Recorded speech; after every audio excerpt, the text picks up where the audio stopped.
It's the Love Speaks series, where a little bit of love goes a long way. Sally Lou Loveman is a mom, speaker, author, former audience producer for the Oprah Winfrey Show, and founder of Love Speaks. The number one fear people have is speaking in public. It's actually the one fear I don't have. Join me for the Love Speaks series, where we leave fear behind and we speak love, like loving our story, loving speaking, doing what we love, loving each other, and loving ourselves. Our stories are what connect us, and they make us better humans. Join me and my Love Speaks friends for stories, laughs, inspiration, speaker tips, and some unexpected truth. This is just you and me talking from your home to my home, from your bookcase to my bookcase, from your black glasses to my black glasses, from your high neckline to my would-be high neckline. And I love us. I love us. Christina, I thank you for being with me today on the Love Speak series podcast, if I could say it right. I'm going to be very mindful to speak into the mic because that's what I'm told. I wanted to talk today. First of all, let me welcome you. And I'm saying in the spirit of what we're talking about today, I have prepared nothing, nothing. So, but let me just tell those who are watching or listening who you are. You are Christina Glickman. You are my friend. You are a mom of 4. You are founder of the Extra Love Army, which if we get to that, I would love to talk. First of all, everybody follow her at Christina Glickman on Instagram. The outfits alone will just make you happy. But what is said behind those outfits is just glorious. So, and you've written a book, The Art of Being, The Art of Being. You are now a podcast host. For a podcast that I believe should be a one-woman show, and hopefully it will be one day. Say the name of the podcast. Extra Life and Style Unscripted. Unscripted. Okay. Extra Life and Style Unscripted. And you're a TEDx speaker. So you've done it all. You're doing it all. You're doing it. And for most people, like me included, I would say, wow, how do you get it all done? And I think you have a secret ingredient that I have a piece of too, that I think really works for me. And I want to help others give permission to allow this into your life. And it's called winging it. And that is what we're talking about today. How to use that last minute energy. You're prepared, but how do we bring more winging it into our life so we can be more ourselves? Yeah. Tell me about that. You do it so beautifully.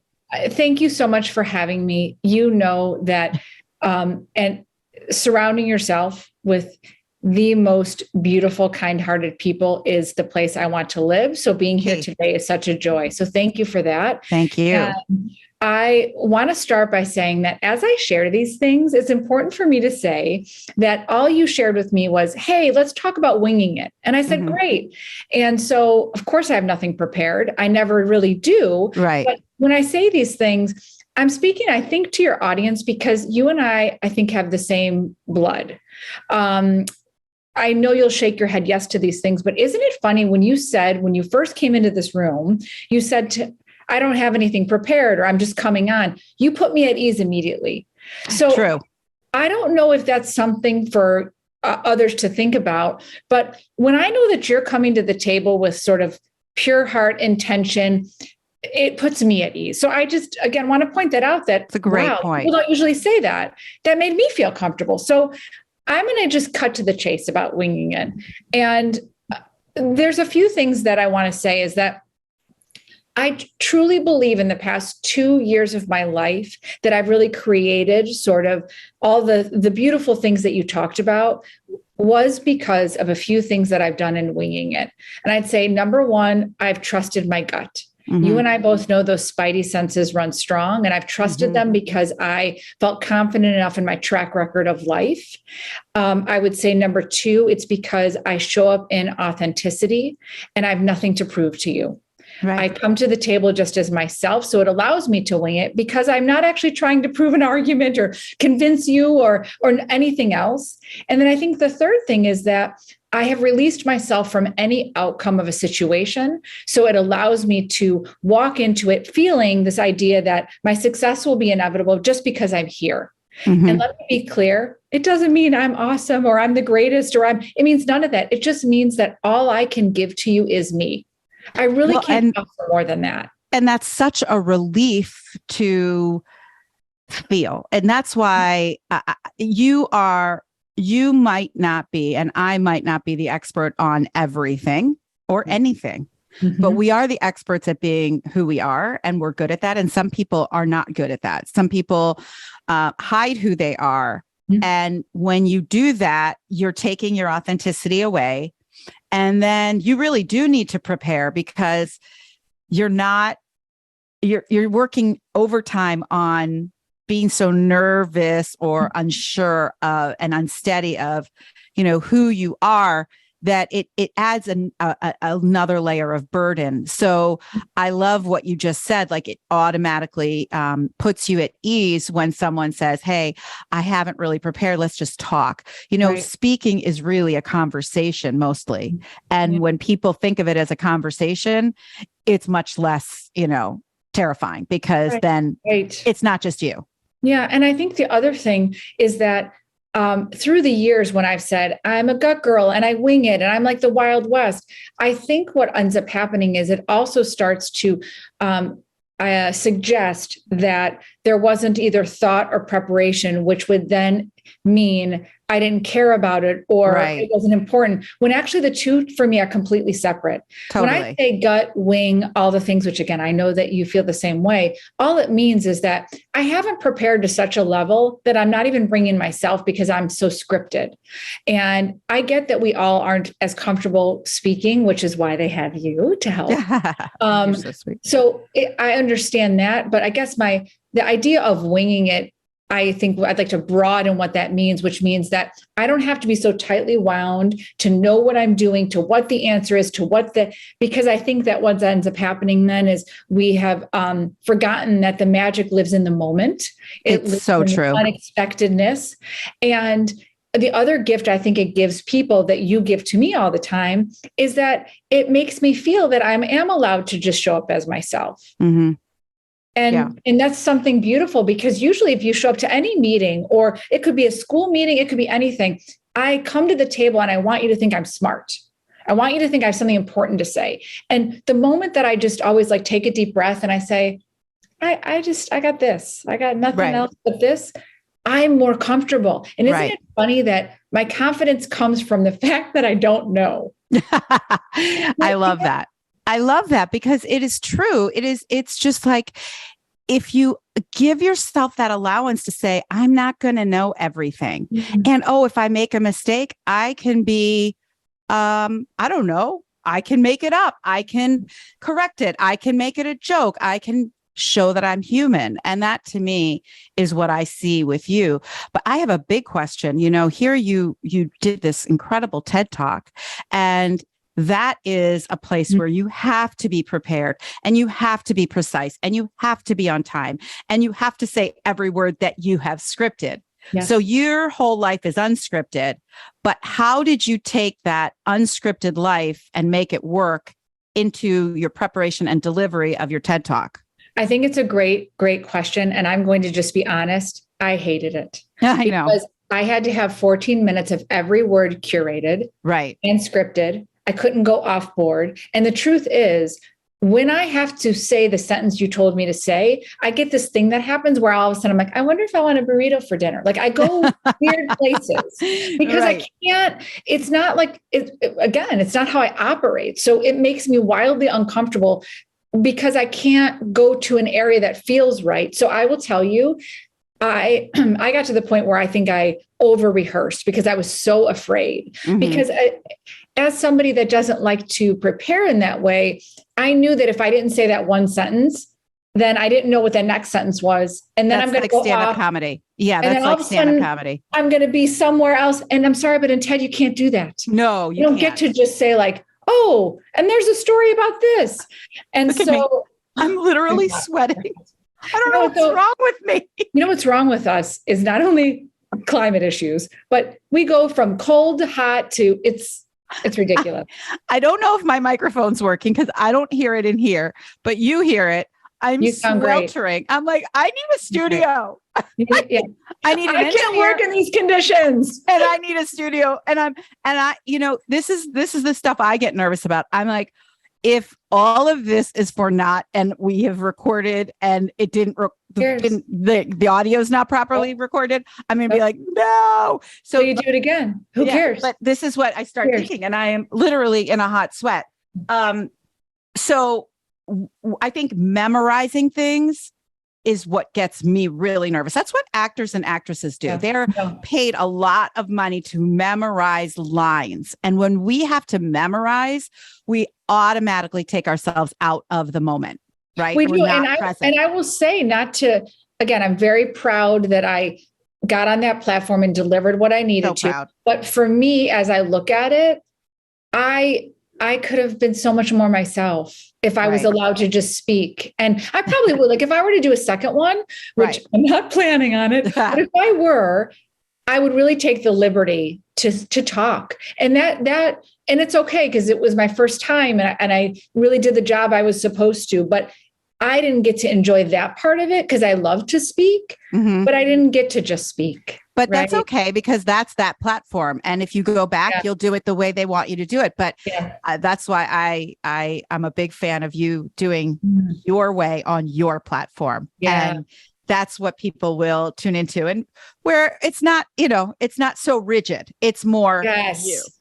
Yes. So, and for me, when I look at it, it feels rigid because I don't feel right. I almost can't even hear the words, if that makes sense, because I had to memorize it. So I could say it to you right now. I probably could just close my eyes and for 14 minutes talk to you. That's how much I memorized it. Right. Right. But I do. The beauty is that we felt you. Your TED Talk is phenomenal. So anyone watching, please, I'll put it in the show notes and you'll see it. I want everyone to know that you can't go through life and wing it all the time. So there has to be work. There has to be hustle. There has to be preparation. But when you know who you are and you know your mission and you know your story and you're comfortable that way, that's when you get to wing it. And that's the work. Like that's the work that we do. Exactly. And then, yes, you can be prepared. You can know, if you're in a meeting where you have to know numbers, you have to know your numbers. That's obvious. You can't wing that. But you can wing so much of the other stuff that allows you to show up and be who you are and therefore be more human. So that to me is what I see every time I'm in your audience, whether it's on a computer or in person, which I got so lucky to do recently. I feel that way about you too. And I think that, again, you actually don't need a platform to speak, to use it, to wing it. I think it's in our everyday life, right? Because for sure. When we show the energy to somebody, that's my whole thing about that I've really started to learn is that, they always say the best thing you can give to somebody is that you're a good listener, right? And I get excited, so I want to talk often. And so I always just kind of pause and I immediately put myself so that I am present in the moment, because some of winging it is that I'm not already preparing myself to react to what you've said because I'm really present with you. Right. And so that's why I say winging it shouldn't be throw everything out the window. I'm just running with it. It's like, well, it's actually more thoughtful than that. It's a thoughtful presence that I'm allowing myself to be in whatever you're saying so I can react in real time versus, wow, I'm going to talk to Lou today and I better say the smartest things. Right. And that's just sets us all up for a nervous stomach and a nervous head and a nervous heart. I was getting my eyelashes done at my favorite place, the 60s Beauty Lash, and two friends of mine own it. And Annette happened to be in that day. And I can't remember, this is pre-COVID. And she's like, oh, you're, she knew where I was going. I don't even remember at this moment where I was going to speak next. And she said, and I said, ooh, I am so not prepared. I need to really get on this. And she looked at me and said, Sally Lou, your best quality is that you're good at winging it. And I looked at her and I was like, oh my God, you're right. And it gave me relief.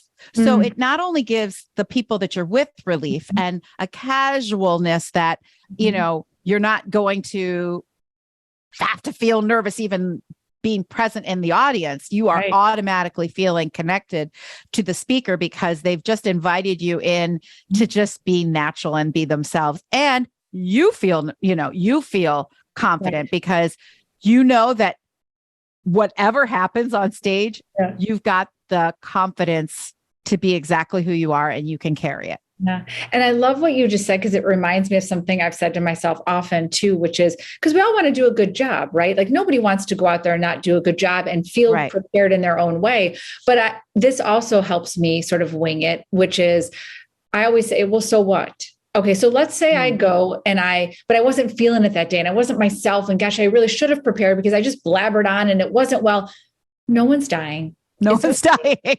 Okay, like it's okay. No one's dying. We used to say that all the time in television when the stakes were so high, and we're like, okay, no one is dying. It's okay. It's okay. And I mean it. Like I don't want to disappoint myself, and I want to feel proud. But again, it doesn't have to be so hard. Right. It's okay. We're not always going to be our best, and it's okay. And I like what you said about winging it in, you don't have to have a platform. You don't have to be a professional speaker or an influencer or a CEO. You can wing it in your everyday life. And it gives us all so much pleasure. It's sort of like, that moment where you're supposed to be doing something, but for whatever reason, it canceled, or you're in traffic, or whatever is stopping you from doing what was on your schedule. And you get uptight, angry, nervous, whatever it might be. And that's where you invite in, okay, that's not going to happen today. What can I fill this moment with that will make me happy? And that's winging it too. Oh, it absolutely is. And I think what we've discovered is you're redefining winging it as we talk about it. And I think, again, the other thing is just that the gift it gives to everyone around you. You become this magnet, I think, because people can show up in your presence knowing that they don't have to be something else. And I think we forget that ripple effect that is so very real. Ripple effect. And we feel it. You sit next to somebody where you've been in that position before. And And just showing up to watch you speak a few weeks ago, you were like, I haven't really done much, and I was like, oh God, I love you. You're speaking to the choir. I mean, I know you prepare and I prepare, but you got up and you stood there. You did it. It wasn't this. Hi, I'm Christina Glickman. I'm founder of the Extra Love Army. No, that's not what you do. And immediately you had the room because you did not have a script. And that is hard for a lot of people. I get that. And this is what I try to help people with and teach them, that you don't need the script all the time. And, you can go and refer to it or whatever, but the script, even a podium, like you didn't have either. And and you entered, I always say, you have to have a signature speaker move. And my move is I like to be in the audience. Yeah. And that's exactly what you did. I like to break that barrier of, no podium, no stage. I'm in the audience. I'm with you and you're with me. Like we're together. And that is what makes everybody more at ease. And you did all of those things, which is why the room wanted to hear, hours upon hours from you, because you showed up as yourself and you didn't have the notes. And sure, you could have said 20 more things that you might have forgotten to say and would have been great takeaways for people, but that doesn't matter because the audience that day of women will remember how you made them feel. And that's the key. And that's part of winging it, because you can make people feel more connected and more human. But I think, and I love everything you said. And I think that we were in the same womb together. It's so similar. But if we were in the same womb, I would have stolen all of your accessories. We would have be clear. I would have taken them all. And you would have been like, where did my rings go? We would battle it out. But I love what you're talking about, just in the sense of, breaking that barrier. And that's why, and again, the work you do, I think, is just so important. Forget if you actually need it for speaking in a lot of ways, because it's the way that we present the story of our life. And when you said necessarily to your lash lady, oh, I haven't prepared, you've prepared your whole life. You're preparing your whole life every day. We all have. It's the work you do. So when you go to bed and you're thinking about it, like that's your prep work. It's my prep work, where other people might do it differently. But I like that you're able to shine a light on someone and be able to say, no, this is the story. And if you tell it in this way, you won't need that piece of paper because it's all right here. Right. And I just don't think that people get to that next brick. They get to sort of, oh my gosh, I have to share this and I don't know how. And it's like, wait, but no, it's all inside you. Like, you know how. Yeah. And again, besides that, some people need to know like facts and things like that they can't wing. Yeah. The bottom line. The bottom line stuff, which I always forget about the bottom line. Which is why I'm not that kind of work. Exactly. I wouldn't last long in that. No, but I'm telling you, part of my TED Talk, there were some stats in there. It was the worst slide I ever had to do. And I had a slide. I hate slides. I know. But whatever. You do what you got to do. I know. But I will say that I feel like I wish everyone had the opportunity to sit with you. And this is not about Sally Lou. Oh, I know. But I mean it. What their story is, because I think that helps whether you're at a dinner party or you're at a. Totally. Right. Totally. I mean, there are plenty of times where you need to have a speech prepared for a loved one celebration. Yes. And when I see people get up and do this, I'm like, this is your husband, this is your child, this is your mother, whatever, them. It's okay. You can just speak, I believe I don't buy that people are scared to be in front of people to speak.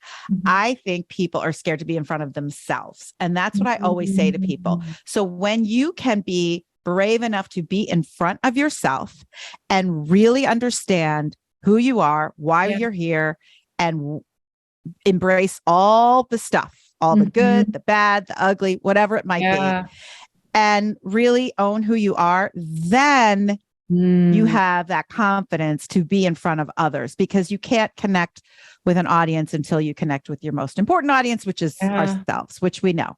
I think it's easy to say, oh, I'm scared to speak in front of others because everyone feels that way, but I don't think it's true. Yeah. And I don't know if this is helpful or not. I don't know if it's on the winging part, but everybody has their own way to calm themselves, right? Mm-hmm. If you get the butterflies, and to me, that just means you're alive. It's right. I have them all the time. It's sort of establishing what's that breaking of the barrier for you. And for me, it's just like, hi, how are you?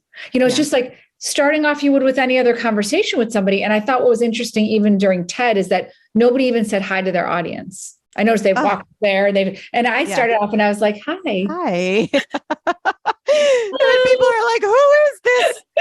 Who is this? Hi. Oh my God, we have a human on the TED stage. A human on the TED stage. Right. But it's funny because that's part of just even how we introduce ourselves. If you think about it, if you are winging it and you're in, like you said, conversation, it's like, hi, how are you? Right. Good to see you. Right. So what are we talking about? And it's funny because we've made it such a line of like, I'm speaking. Well, it's like, no, I'm talking to you. And it's a conversation. It is two-way. But your work presents that, but most of us aren't taught that. Well, yeah. I mean, it's not like for sure my environment that I was in and how I was raised. Yes. And that led me to the work environment, being in the studio daily with Oprah and her phenomenal audience. And that was my playground of learning all the things. And your audience is the most, the better the audience, the better the speaker. So get to know your audience before. So part of the winging it piece, I would like to say, is bring the others in with you to wing it with you. And so we're all in this together. We want to have a good hour with whatever function we are, if we're speaking, if we get the chance to speak, and bring in your audience, and let's just do this together. And if something goes wrong, hey, that'll be okay too, because we're together. We're in it together. Oh my gosh. The better the audience, the better the speaker. You are solid gold, Lou. Yes. Because that isn't it funny? We don't think that. I mean, we don't. It's like all about us. No one thinks that. All about us. And I mean, that's not about us. It's about the audience. And but I learned that at the Oprah show because everyone said to me, aren't you scared to speak in front of people? I'm like, no, I already know them. They're my friends. So when you get to know your audience before you speak, which is why I always suggest to people, go to the ladies' room, be in the ladies' room with the people, or go, talk to them, ask them some questions, learn some names, do that. And you immediately feel like you belong because you're supposed to be there. And so then you can tell yourself, 20 times, I'm supposed to be here. But until someone connects with you and they're like, oh, I'm so excited to hear from you today. Then you're like, oh, I really am supposed to be here. So it helps you and it helps them. Yeah. Oh, that's such good tips. Well, I want to thank you.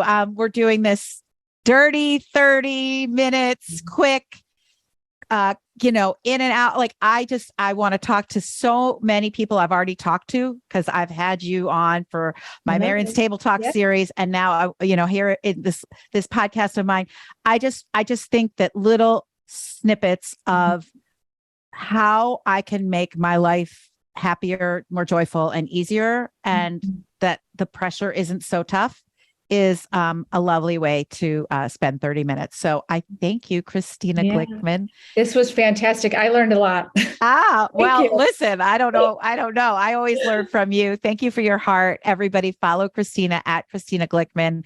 She gives us her unscripted life of the fashion and the beauty of her heart and speaking right to you. She's better than a therapist and she's a great friend. So thank you so much. And I'll see you next week. I'll see you next week. Thanks, Christina. Thanks for listening. Your Love Speaks.